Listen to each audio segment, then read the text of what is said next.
ఎవరైతే సంఘములో చేర్చబడ్డారో వారు సమయాన్ని పోనివ్వద్దు.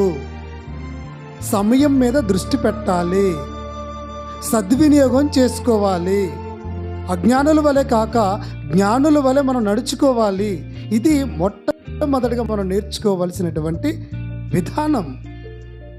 అంటే ప్రతి క్రైస్తవం, ఎందుకంటే దేవుడు కూడా సమయాన్ని పాటించాడు.